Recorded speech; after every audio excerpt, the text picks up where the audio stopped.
안녕하세요. 유용원입니다. 네, 안녕하세요. 이효령입니다. 네. 저는 오늘부터 조선닷컴 라이브에서 유용원의 밀당을 담당하게 된 유용원입니다. 저는 조선일보에서 국방부를 지금 25년째 담당하고 있는 군사 전문 기장 겸 비상근 논설위원이고요. 조선닷컴에서 유용원의 군사세계 사이트도 운영을 하고 있습니다. 유용원의 밀당은 우리나라의 국내외 각종 군사안보 현안에 대해서 저명하신 군사안보 전문가들을 모시고 여러분들의 궁금증을 속 시원하게 풀어드리는 그런 코너가 되겠습니다. 이 밀담은 두 가지 의미가 있는데요. 하나는 밀리터리 담화, 군사 얘기라는 의미가 있고요. 또 하나는 우리가 흔히 밀담을 나눈다는 표현 많이 쓰지 않습니까? 그런 은밀한 얘기, 이런 중의적인 의미가 있습니다. 오늘은 그 첫 시간인데요. 주제는 여러분 다 아시다시피 내일부터 3차 남북 정상회담이 열리는데 여기에는 경협이라든지 여러 이슈가 있습니다만 그 긴장 완화 및 군사적 신뢰 구축이 가장 큰 관심사이자 현안 중에 하나로 되어 있습니다. 그래서 오늘은 이와 관련해서 그 우리나라 최고의 여성 군사 전문가이신 이호룡 박사님을 제 1호 손님으로 게스트로 모셨습니다. 이 박사님은 평상시에 정말 섭외하기 힘든 분이어서 제가 지난주에 사흘 밤낮을 뛰어서 어렵게 모셨습니다. 감사합니다. 네, 감사합니다. 우리 이 박사님 제 밀담의 첫 네. 게스트신데 네. 간단히 소감 한 말씀. 첫 번째 네. 이 밀담에 초대해 네. 주셔서 너무 감사하고요. 개인적으로 영광입니다. 그리고 어떻게 보면 이렇게 그 인터넷을 통해서 같이 소통을 할 수 있는 이렇게 장을 조선닷컴에서 만들어서 이제 네. 군사 분야, 안보 분야에 대해서 많은 이 시청자분들과 이렇게 논의할 수 있게 돼서 개인적으로 굉장히 재밌고 이색적인 그런 기회가 아닌가라는 생각이 듭니다. 거듭 감사의 말씀을 드립니다. 시간이 많지 않기 때문에 이제 본론으로 들어가겠는데요. 내일부터 이제 사흘간 3차 남북 정상회담이 열리지 않습니까? 네네, 그래서 그렇죠. 여기에는 여러 가지 기대 섞인 전망도 많이 나오고 그러는데 역시 뭐니 해도 큰 중요한 문제는 북한의 비핵화겠죠. 그렇죠. 예, 이 비핵화에 대해서는 어떻게 전망하시나요? 보면 4월 정상회담 때랑 비교를 해보면요. 굉장히 비핵화가 지금 교착된 상태에서 어떻게 보면 이번 기회에 이걸 다시 교착 국면 한번 깰 수 있는 그러한 계기를 만들겠다라는데 좀 목적이 있지 않는가라는 생각이 들어요. 크게 봐도 이 3차 남북 정상회담에 크게 세 가지 카테고리 주제 중에서도 비핵화 부분이 하나의 카테고리로 들어가 있지 않습니까? 그러한 측면에서 비핵화와 관련된 어떻게 보면은 이행 조치 와 관련돼서 계기를 만들어낼 것이냐 안 낼 것이냐가 굉장히 중요한 어떻게 보면은 3차 남북 정상회담의 또 관전 포인트가 아닐까라는 생각이 듭니다. 근데 문제는요. 2018년이라는 이 시점이 한국이나 북한이나 미국이나 세 명의 정책 결정자, 최고 정책 결정자에게 중요한 시점이 아닌가라는 생각이 들어요.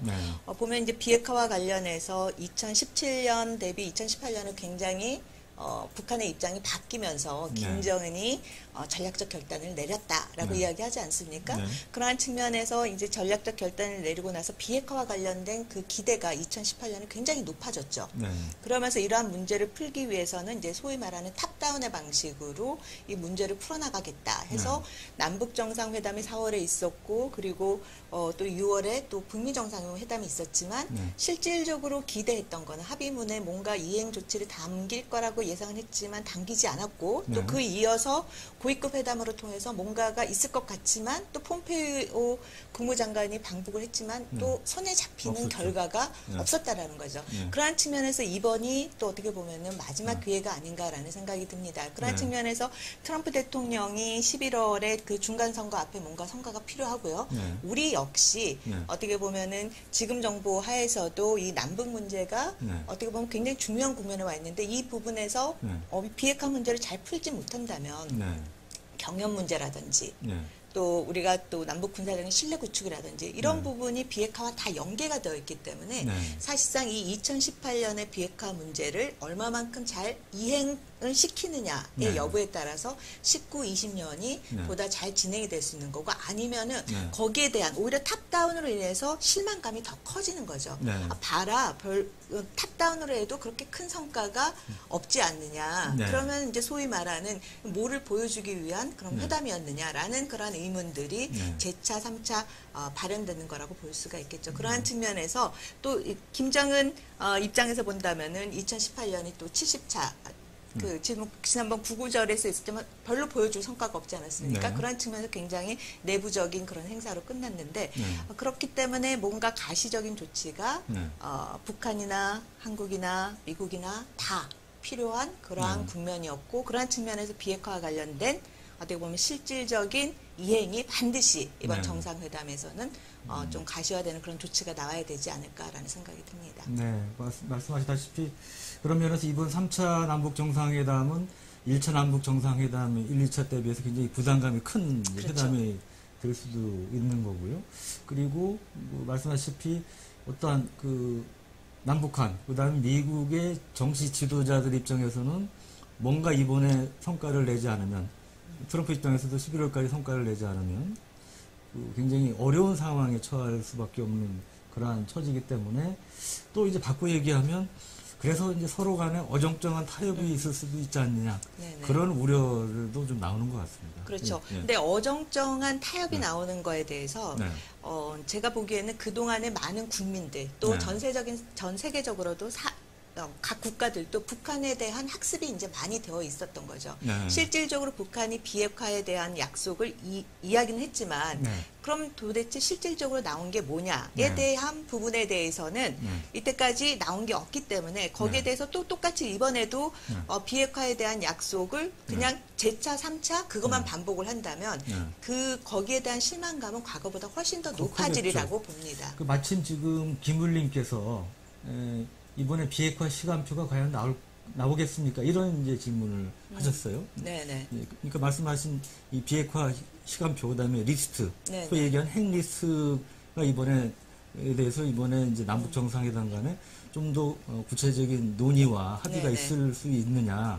그게 이제 핵심적인 사안 중에 하나인데 어떻게 보시는지요? 지난번에 우리 그 방북단이 갔을 때도 그 시간표와 관련돼서 이야기가 한번 나왔었죠. 근데 처음에는 그 첫 번째 방북팀이 그 3월에 갔을 때는 미국에 가서 이야기한 게 그 시간표는 나오지 않았고 이후에 미국에 의해서 나왔었죠. 1년 안에 비핵화를 북한이 이행을 한다라고 이야기를 했었다. 근데 요번에 그 우리 2차 방북팀이 올라갔을 때 이야기하는 거는 트럼프 대통령의 1차 임기 내에 비핵화를 하겠다. 어떻게 보면 맨 처음에는 역으로 개선해 보면 1년 내에 하겠다라는 것이 이제는 2년 내로 하겠다 해서 시간이 조금 더 연기된 게 아닌가라는 오히려 그러한 이야기가 나왔는데요. 이번에도 이 비핵화 이행 시간표와 관련해서 사실 이거보다 더 중요한 게 바로 동결을 선언을 해야 되는 거죠. 근데 아직 동결에 대한 이야기는 없이 지금도 북한 핵시설 가동 중이니까요. 그렇죠. 가동 중인 거죠. 여기에 대한 동결 부분을 반드시 이야기가 되고 그다음에 신고 리스트가 나오고 거기에 대한 검증 폐기와 검증에 대한 것이 들어가야 되고 일부분에 대한 것이 반출이 돼야 되는 거죠. 이것이 종합적으로 나와야 북한이 정말 김정은이 이야기한 비핵화에 대한 약속에 대한 신뢰성을 우리 국민이나 아니면 전 세계가 거기에 대한 신뢰성을 좀 얻는다라고 볼 수가 있겠죠. 이번에 하여튼 중요한 부분 중에 하나는 북한은 계속 한반도 비핵화를 주장을 하고 있는데 지금 방송을 보시면서 뿌리기부스 나무님께서 이제 그런 의견을 주셨는데 비핵화가 아니라 이제 핵폐기 포기를 북한이 명백히 해야 된다. 뭐 이런 이제 댓글도 지금 달아주셨습니다. 자, 그러면 이제 말씀드린 대로 내일부터의 정상회담 중 이제 군사적인 부분에 대해서 우리 이 박사님과 좀 구체적으로 얘기를 나눠보도록 하겠습니다. 지난 4월에 이제 1차 남북 정상회담 때 판문점 선언을 통해서 육상 및 해상 공중에서의 적대행위 이제 중지를 명문화했었죠. 그래서 이에 따른 이제 후속 조치 논의가 이제 필요한 상황입니다. 그리고 지난주에 이제 남북 군사 실무 회담이 있었는데요. 그때 이제 뭐 NLL 문제에 대해서는 합의를 보지 못하고 이견을 보였다 이런 얘기도 있었지만 네. 그 DMZ 내에 이제 GP철수라든지 그다음에 그 우리가 JSA 판문점 JSA 비무장화라든지 이런 부분에 대해서는 어느 정도 의견 수렴이 이루어졌다 이런 보도들이 나오고 있어요. 네. 그래서 전반적으로 어떤 내용들이 주로 논의될 것으로 전망을 하시나요? 네, 앞에서 이렇게 그 기자님께서 말씀해 주신 대로요. 네. 일단 이제 논의의 초점은 출발점은 네. 판문점 선언이 되겠죠. 네. 판문점 선언에서 이제 육상, 해상, 그다음에 공중에서의 이제 적대 행위를 중지를 하고 네. 적대 행위를 중지한다라는 건 이제 이 분야와 관련해서 네. 이제 군사적인 신뢰 구축 조치를 만들어 가겠다라는 거죠. 네. 근데 이제 군사적인 신뢰 구축 조치를 한다라는 건 그만큼 밑에서부터 네. 차근차근 하나씩 준비를 해 나가야 되는 거죠. 그렇죠. 그래서 이제 출발점은 아무래도 분계선을 네. 중심으로 해서 모든 것이 출발점이 이루어져야 될 것 같은데요. 네. 그래서 그동안 남북 간의 군통신선을 바로 네. 연결을 했었죠. 네.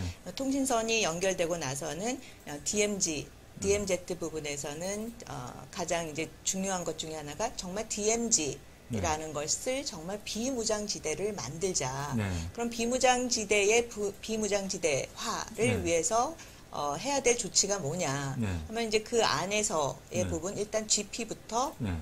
우리가 좀 줄이자라는 네. 부분 이야기가 나오게 된 거죠. 네. 그래서 GP 부분도 뭐 이미 언론을 통해서 나왔듯이 단계적으로 철수하는 방법을 생각을 해보자. 네. 근데 이번 같은 경우에는 지금 나오는 이야기들 보면은 일단 상징적인 조치로 네. 보통 그 2km 군사 분계선을 중심으로 네. 2km 이내에 이 GP를 설치가 되어 있는데 어떤 건 굉장히 가깝죠. 1km밖에 네. 안 되는 그 지역 중심에 있는 것부터 우선적으로 네. 철수를 시키자. 네. 해서 지금 나온 게 지금 상호 네. 보면 북한이 우리보다 훨씬 많아요. 160개죠. 네. GP가.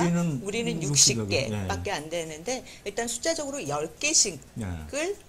GP를 철수를 빼자. 시키자. 네. 빼자. 네. 그리고 나서 뭐 단계적으로 이제는 지역별로 네. GP를 철거를 하고 최종적으로는 네. DMZ 안에 있는 GP를 네. 없애자라는 방향으로 지금 논의가 한 방향이 진행이 되고 있고요. 네.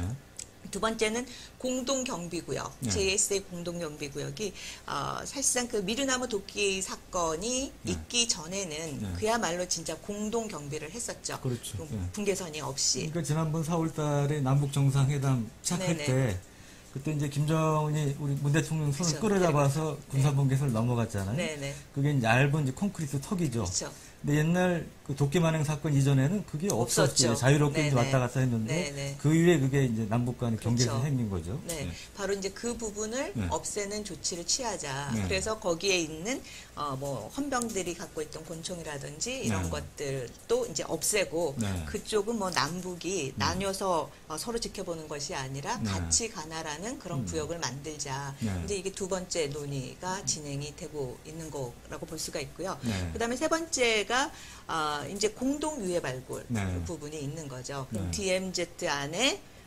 유해가 사고가 그 전쟁 당시 굉장히 치열했던 6.25 전쟁 때. 그죠? 네. 6.25 전쟁 때 치열했던 지역 중심으로 지금 철의 아마 삼각지대라든지. 네, 예. 백마고지가 아마 네. 우선적으로 되지 않을까라는 생각이 있는데 그쪽 네. 지역을 이제 공동 유해 발굴을 위해서는 네. 지뢰 제거가 먼저 선행이 돼야 되는 거죠. 그래서 네. 그러면 그쪽을 합의가 되면 지뢰 제거를 위한 또 공동 네. 합의문이 작성이 될 거고 네. 거기에 따른 공동 지뢰 제거 작업이 되고 네. 유해 발굴 작업이 진행이 되지 않을까라는 생각이 듭니다. 그래서 네. 육상 측면에서는 지금 일단은 네. 요 측면부터 중심적으로 진행이 될 것 같고요. 네. 그다음에 해상 부분과 관련해서는 일단 앞에서도 그 통신선이 네. 연결됐듯이 네. 해상에서의 함정 간의 네. 통신을 네. 연결하는 거, 국제 통신망을 통해서 연결하는 거는 네. 지난번 장성급 회담을 통해서 이제 합의가 그렇죠. 됐었죠. 네. 그리고 나서 이제 서해 평화 지역을 이제 만들자라는 네. 부분인데 굉장히 어려운